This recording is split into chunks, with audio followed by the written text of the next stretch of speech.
Hey everyone, this episode is the first in our new season of Tales of Podcastia, where we're covering Tales of Eternia.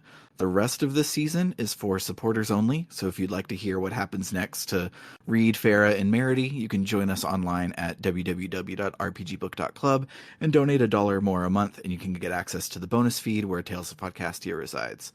But without any but without any Nailed it. further ado, but without any how's it without further ado? So without further ado, is that it? My brain's trying to put an extra word in there. Without any further ado, it's fine. Okay. So without any further ado, here's your sneak peek into how the other half lives. First try. First try every time.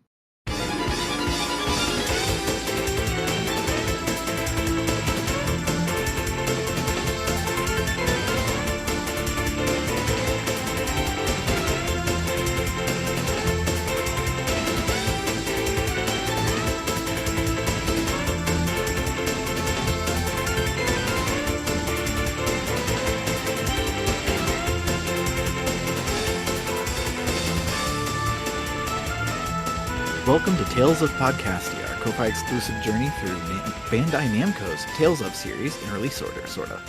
I am Sam Allman. I'm Bernard. I'm sick. Ew. Sick is bad.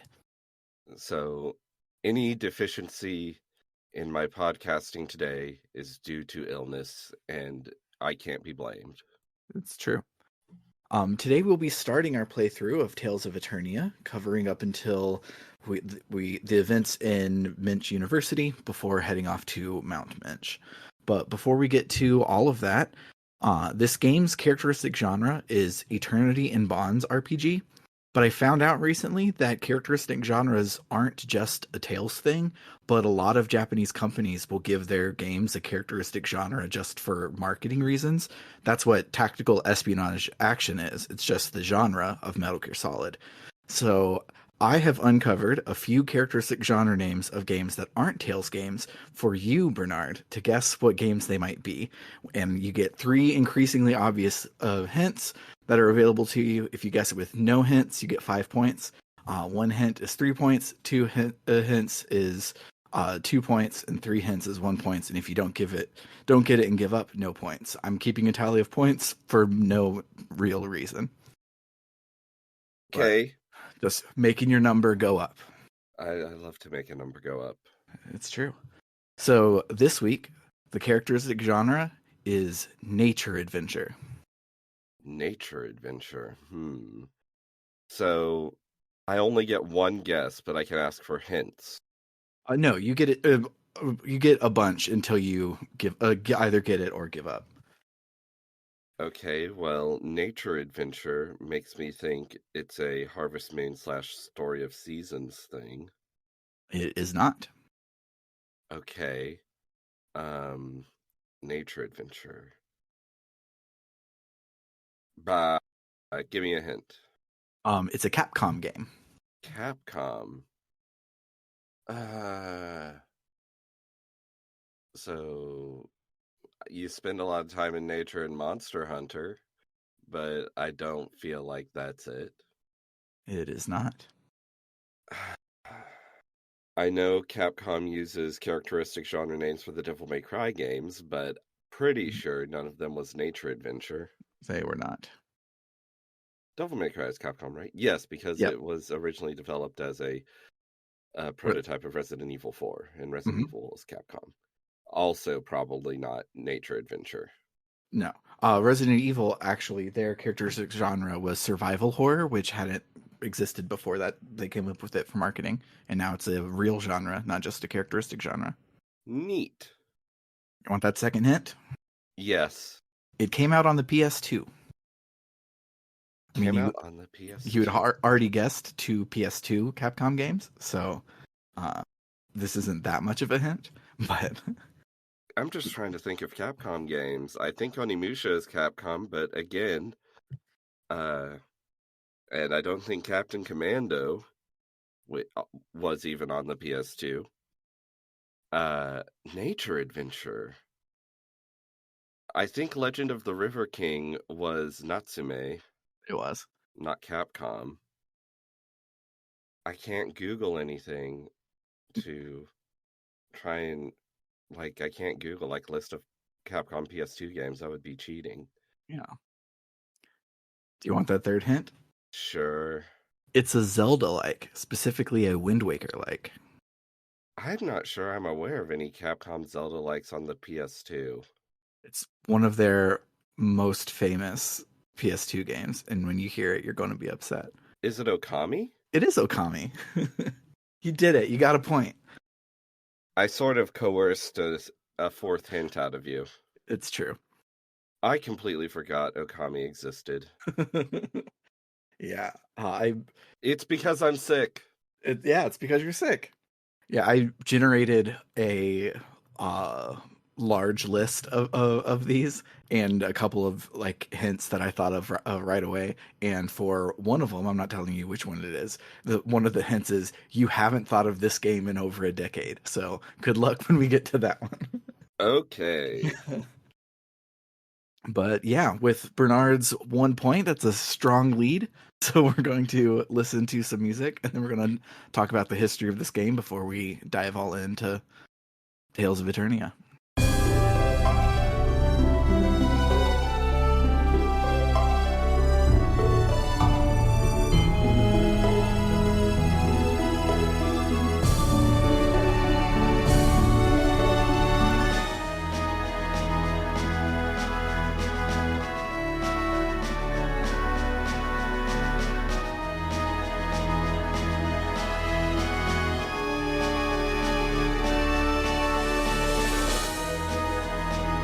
Alright, so for most Tales games, the history section is just they made another one because they were really popular.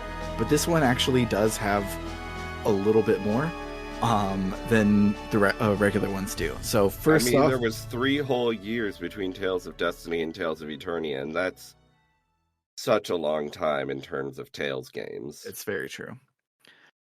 Though they also were making the first spin-off game, Nikiri Dungeon, they were making that during the same time frame. So if they split themselves, it's only 1.5 years.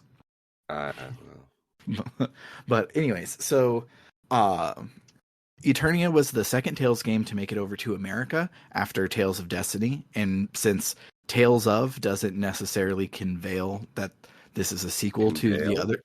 Convey? Wow.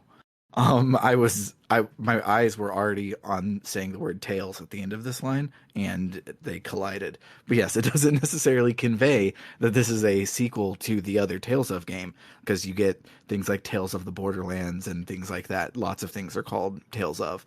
So to let people know this was the same kind of game, they called it Tales of Destiny 2 in the US, which is also the name of the very next Tales game in the line. So we will be referring to this game as Eternia, the Japanese name, because we will be playing the real Destiny 2 later. But if you're playing along, Tales of Destiny 2 on the PlayStation 1 or Tales of Eternia on the PSP are the same game. That's the game that we're playing. We're not playing Tales of Destiny 2 on the PS2. Hope that helps. So, Tales of Eternia has a lot of firsts, even more firsts than Tales of Fantasia did, which was the first game. And right off the bat, from when you start playing, it feels like a modern Tales game, looking back on it. The first one to have good graphics. Yes. The Tales DNA really comes into its own in this game. We get our first cute mascot character, Quickie. And almost every Tales game from here on will have... Are you saying Ston isn't a cute mascot character? I am saying he is not a cute mascot character. But almost every Tales game from here on will have one of them. Almost all of them are a familiar for one of the party members, and they're usually weird. But this one so far is just cute. It's starting off on a good foot, at least.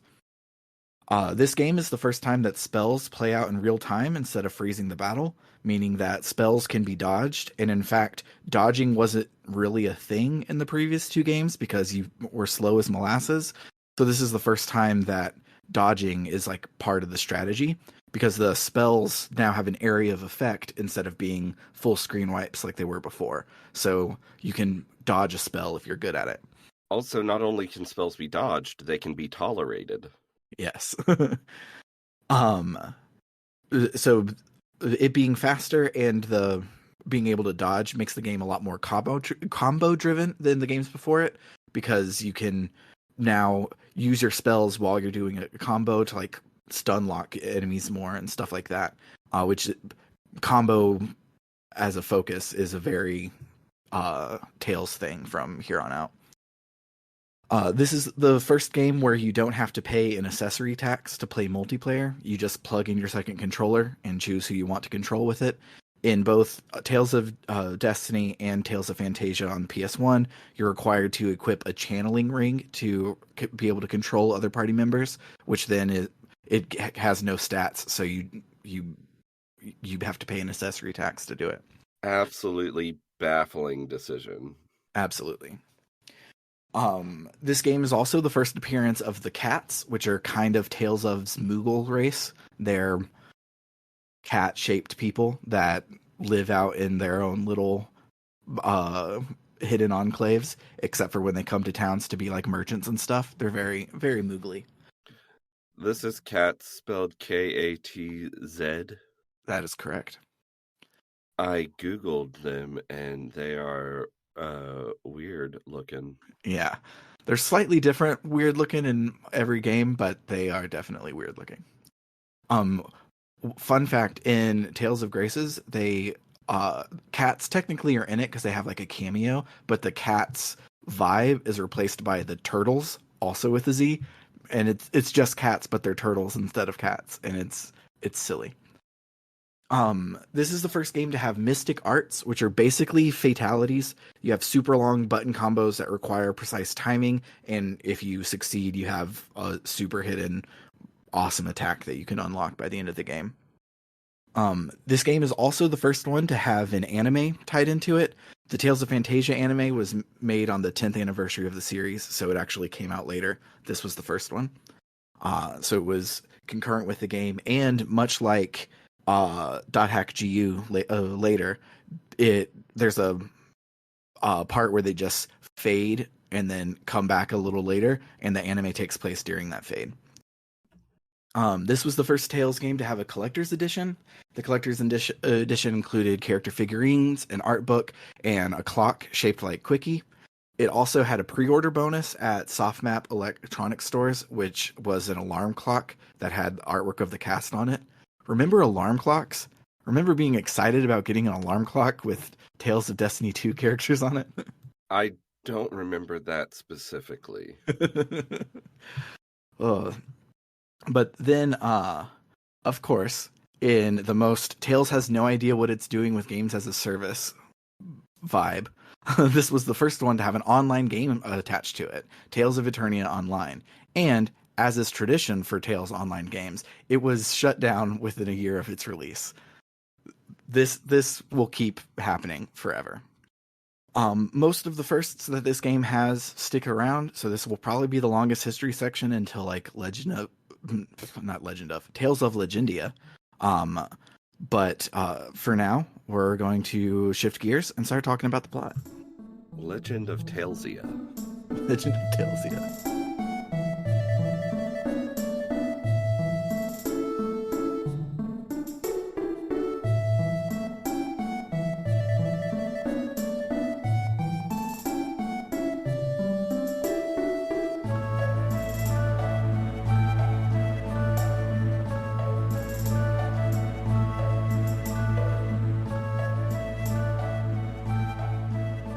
So the game begins with an anime FMV. The anime in this game is provided again by Production IG, and it looks really good.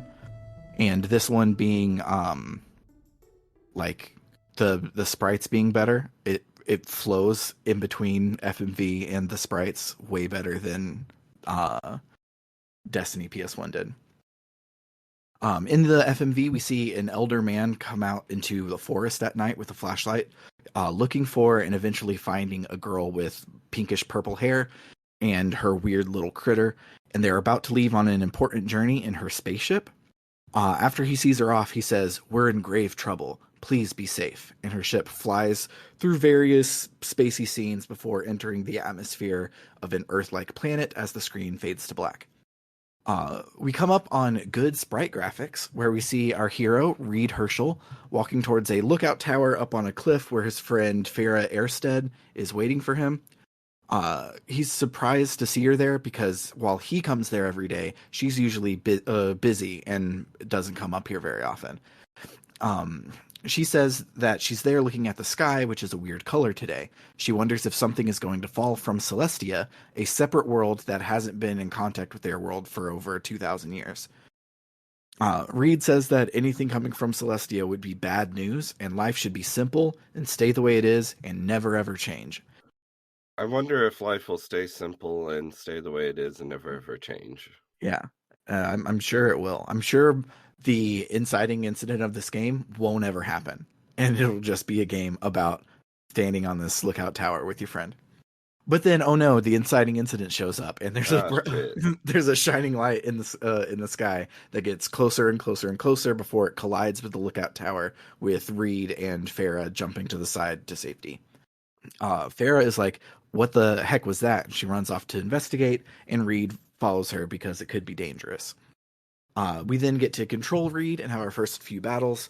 The battles are fast, but none of the cool stuff has happened yet because we're just starting out. But at least the combos are faster, which is better than, including First Departure R, better than the last several games we've played. Also, it is still semi-automatic for some reason, and that always just confuses me. Later on, you can get a tome or something that lets you just do it completely manually. Yeah. But it has to be weird because it's Tales. Yeah, in the future, you just press select to do it. Here, like you had to unlock the channeling ring before, you have to unlock manual now. You do it in the literal first town you go to, so it's not that bad, but it's still annoying that you don't get to just turn on manual right away. At the other end of the forest where they are, Reed finds a blue rabbit monkey dog cat gerbil thing that says "Queeky" before running off, and he follows it. It leads him to Farah and the girl in purple from the opening anime. They ask if she's okay, but she can't speak their language. She goes on at length in her native tongue, but she's interrupted by her spaceship exploding, and Reed pulls both the girls to safety at the last second. But when he touches the girl in purple, there's some sort of rainbow light that radiates off the two of them. Purple girl is super excited about that, and she says, "Febril," and goes off at length in her own tongue again to no avail. They take the girl back to their town of Rasheen, I'm guessing, and ask the elder Cameron for advice. It's spelt Khamran because this is a JRPG, but it's just Cameron. The elder says that the purple girl must be cast out of the village in order to protect it. He then says a bunch of racist bullshit about her skin color and the way that she dresses and her speaking a weird language, and says that they're not allowed around here and that she must be the seed of disaster. Then, unfortunately, he's proven correct because the wall of the building blows in and a member of the purple girl's race busts in, yells at her, and she yells at him, and then we're thrown into our first boss fight. And surprisingly, it's a real fight, and surprisingly, it's not that trivial. Good luck. Don't get a game over on like the fourth fight of the game. I was so expecting to just get killed here, but then he kept not killing me. I kept like, as the fight went on, I survived, and then I beat him, and I was like, what? This isn't a forced loss fight? This so feels like one. Yeah, it absolutely felt like he was supposed to kick our butt, but we kick his butt instead. It's not super hard, but I also was very surprised that it was a real fight. The guy rambles on in his alien tongue some more with an angry tone of voice, so obviously he's not happy, and he runs off. Reed and Farah ask what's going on, and the purple girl answers again in her language, and we can't understand. Elder Cameron says, "You two are bringing destruction upon us again, just like last time. So cast the girl out." Farah says, "Okay, but I'm going to." And the elder's like, "I don't give a shit." So Farah and Reed and the Purple Girl stop at Farah's place to get Purple Girl some new clothes so that she'll be able to blend in. Their plan is to visit Keel, one of their old friends who's a student at the university who might be able to understand her language. Reed is like, "Keel? That guy? He's the worst. Good luck. I'm not going." But Purple Girl won't leave without Reed. She like goes over, grabs his hand, rainbow light happens again, and she's like, I'm not moving without you." So much to Reed's dismay, he must go through a change and leave his simple life and go on a JRPG adventure with Farah and Purple Girl. I like that their whole plan is we don't speak the same language as this person. Let's just go to the one person we know who's gone to college and hope he knows this language because he went to college. Mm-hmm. At the very least, maybe he would be able to like maybe recognize it and point them in the right direction, but it's still a very I mean, they don't really have a better idea, but it's still very tenuous at best. I mean, going to like a university where would make sense, but Mm-hmm. it's funny how they frame it as just like we're gonna go find this one person we know who went to college. Hope he knows. Mm-hmm. So on the way out of town, they finally tell each other their names, and we learned that Purple Girl is named Merity, and the Queaky little critter's name is Quickie. As they make their way to Mintche, they find out that there's been a landslide uh, on the road through the pass, and it's blocked the way to Mintche. So they decide that they're going to rest for the night while the workers work on clearing it.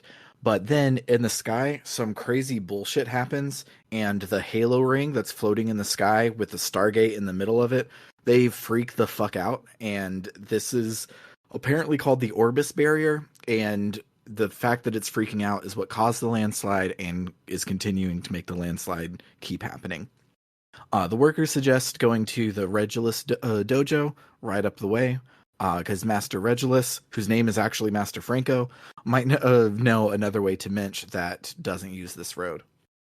When we get to the Regulus dojo, Quiki is going nuts, but they ignore it, despite the fact that it has portended danger several times at this point.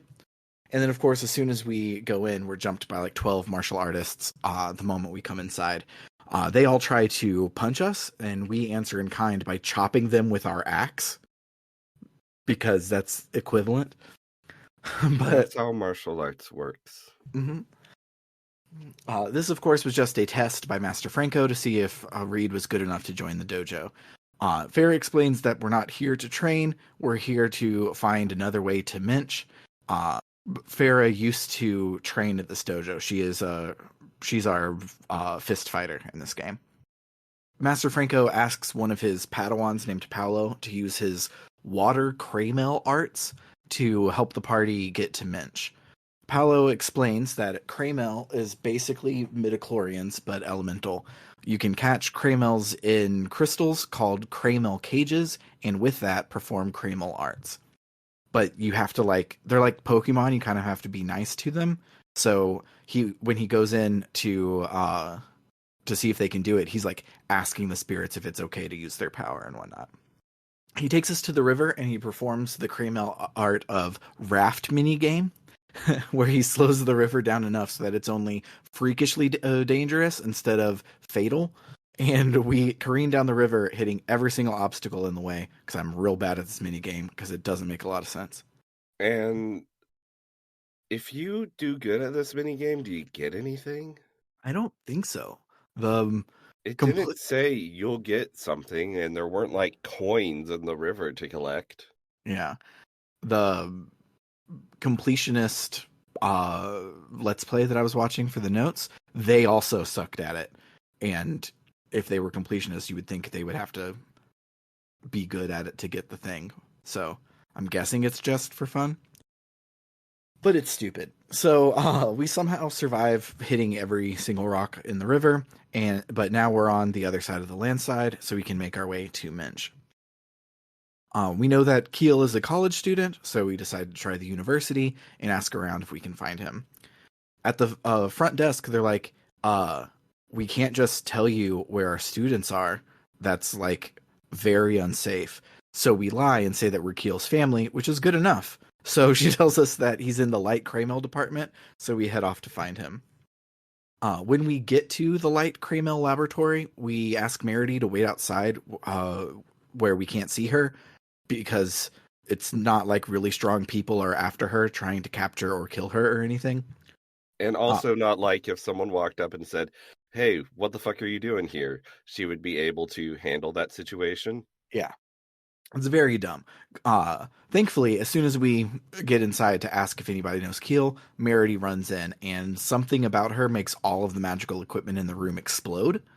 So the dean comes in and he kicks the party out of the university for causing the destruction.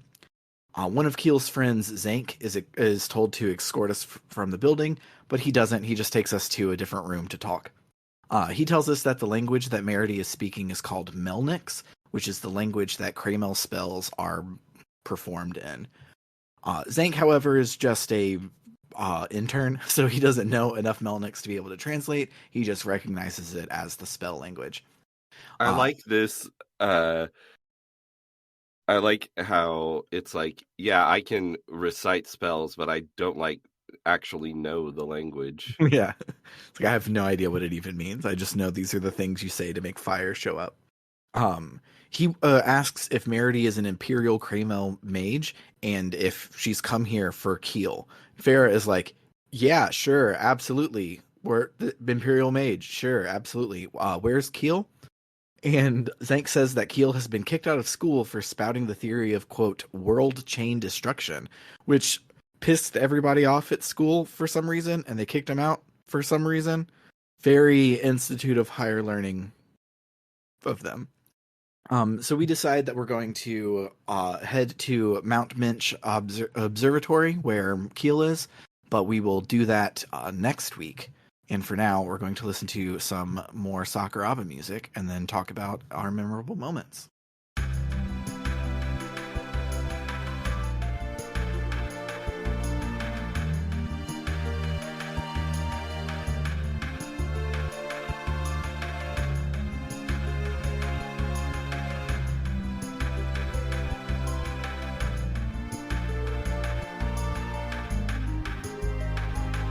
So far, I feel like Sakuraba has gotten better than the past few games. Yeah. Past few games like had some good tracks here and there, but weren't like astounding. But so far, there's been lots of good music. One of my favorites from this week is the Mintche University music. Yeah, it's just like a chill sort of like synth pads and percussion, like chill piece, and there's like a noodling little fluty organ thing going on top of it. But as the song goes on, for some reason, it just does some absolutely insane runs and trills and arpeggios and shit, like just a fucking guitar solo ass flute solo over this quiet flute music, and then it calms back down and goes back to just chill exploring stuff. It's so good. It's so stupid. A couple of little things I like is at the very beginning when you show up to when Reed shows up to meet Merity for the first time. He comes on screen and he's like, "Farah, where are you?" And she's literally directly in front of him, nothing in the way, barely 20 steps away. She's just right there. Yeah, so you're playing the PlayStation 1 version with the Yes. interesting dub, correct? Yes.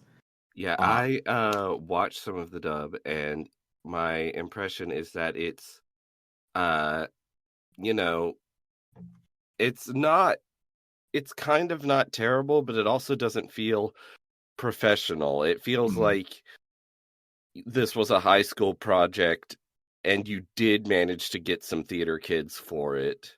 Yeah. But they still aren't just high school kids and not professionals. Yeah.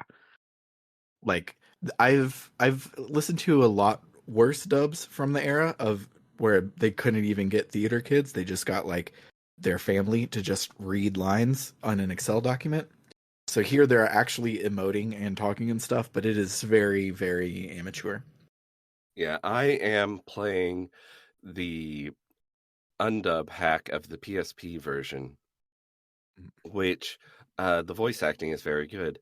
Unfortunately, I got out of town and I pressed the skip button to see because it was like you can press the skip button to get directions on where to go, and that wasn't subtitled. I was like, oh no, our skit's not subtitled.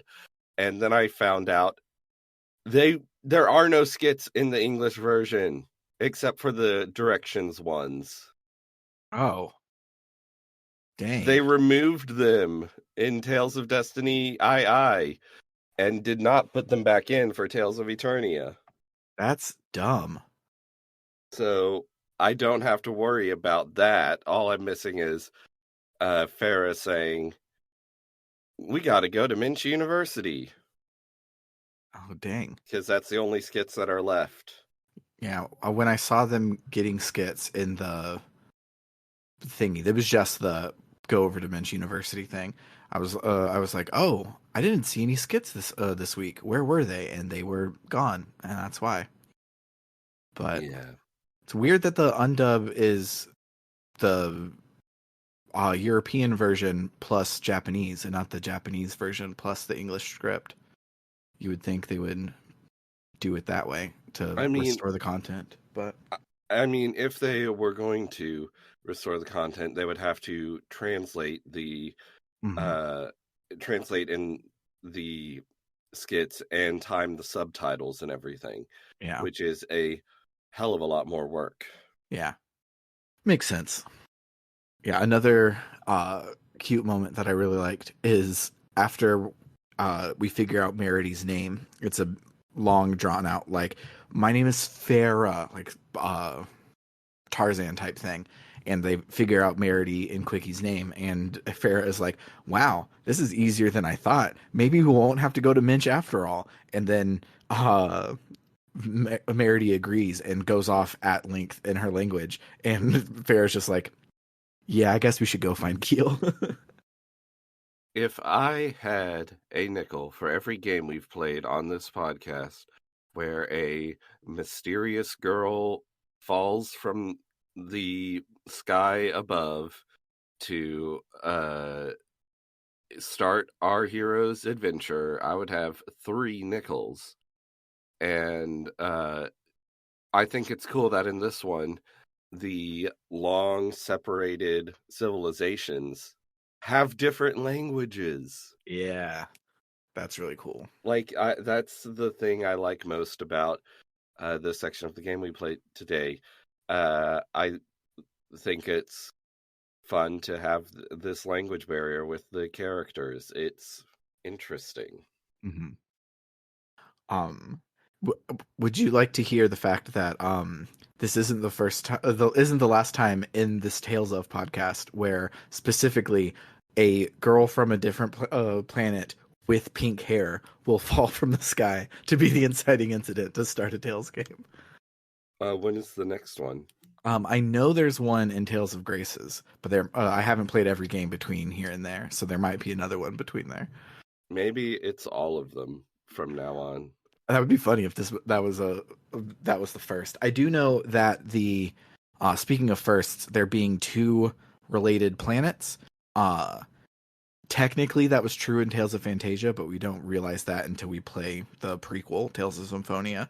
But this is the first appearance of that, and that is a very common recurring theme throughout the Tales series. Cool. Mm-hmm. They were like, we need a world of ruin, but we can't just destroy the world halfway through every game. We'll just make every single game take place on 2 planets. In Destiny, the second planet was created on the outside of the original planet, so it doesn't count. Yeah. I've forgotten a lot about Tales of Destiny, but There's in not. my defense, there's not a lot to remember. Yep. Speaking of Merity being a cool character because we don't understand her, what the fuck was her like dancing on the counter? I don't know. Like I was expecting there to be some sort of debrief or anything, or like rewinding and going for like a second look to see that there was some sort of like sprite acting in the corner I wasn't noticing, but no, she just while the ladies type looking up the where Keel is, she just jumps on the counter and starts speaking at length while dancing, and it makes the receptionist upset, and we run away, and that's I the end of the scene. I don't understand the actions and motivations of teen girls, even when they live in the same universe and speak the same language as me, so That's true. I couldn't tell you. Yeah. Didn't start with this game. I know there were several in Destiny PS1, but this game has some of the most direct references to previous games, as in Chelsea's in this game. If you go to sign up for one of the classes, it's a Namco quiz where you have to answer questions about Namco properties, most of which being Tales of Destiny and Pac-Man. And Chelsea is the test proctor. She walks out in the new art style and gives you a test, and you answer 30 questions.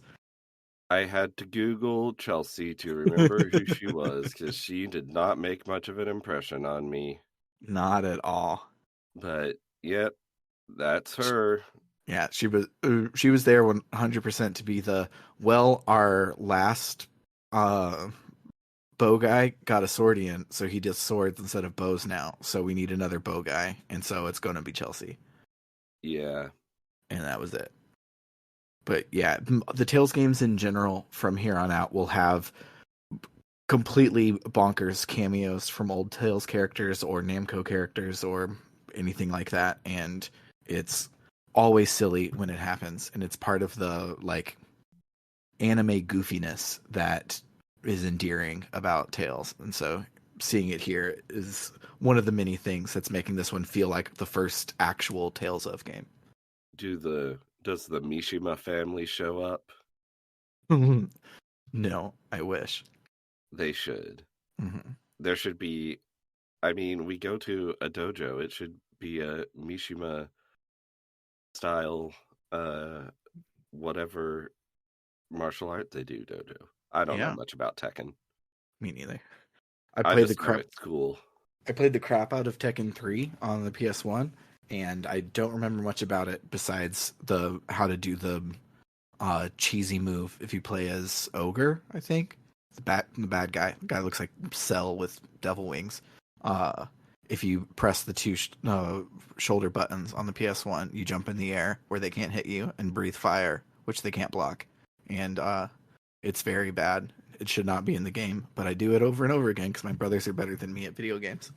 Nice. But yeah, so far so good on this one. I'm hopeful that it will continue to be good and not have, because Destiny 2 or Destiny 1 had a very strong first chapter, and we were excited that it was a strong first chapter and things were going to be good from here on out, and then nothing happened until the end of the game. So we'll see how this one goes, but so far just the general setup is a lot more interesting than Tales of Destiny was. Yeah, this is the strongest start for a Tales game so far. Mm-hmm. We'll see if they can. We're so we're so fucking scarred by Tales of Fantasia and Tales of Destiny. We can't just be like, "Oh, this was fun. This was a neat intro to a game. I'm excited to see what happens next."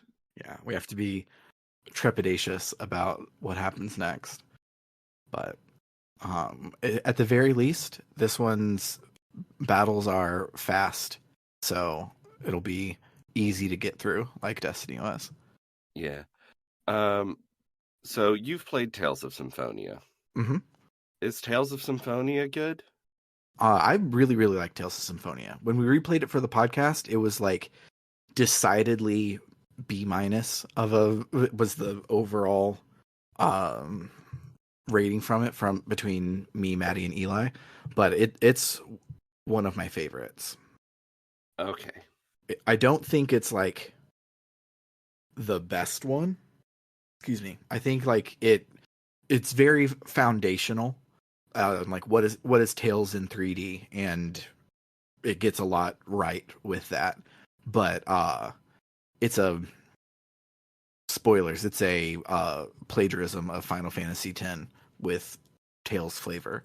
So it's not super groundbreaking or anything, but I really like it. It's at least fun to play through and everything. Okay, because that's not the next one we're playing. The next one will be Tales of Destiny 2, but I just Mm-hmm. know Tales of Symphonia is the next one that you've played, so. Mm-hmm. But maybe Yeah, Tales of Destiny 2 will be good. Maybe Tales of Eternia will be good. yeah. We'll have to find out and see.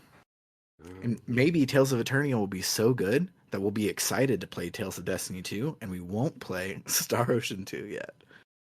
We'll see. maybe. We'll see. We'll see how it goes, because Who can say? we have like 12, 13, 17 Tales games, something like that. We have a bunch, and only 6 or 7 Star Ocean games to sprinkle through. So, Let uh, me. I have a. I have a big document on my phone. Uh, let me see. We have, uh, including Eternia, we have I think 17 more Tales games to play. If we don't do Tales of the World Radiant Mythology, which I don't think we will.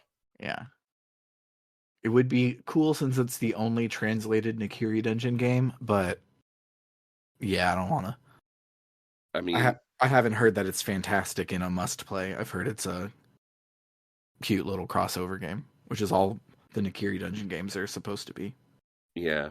Have have they announced like the next Tales game?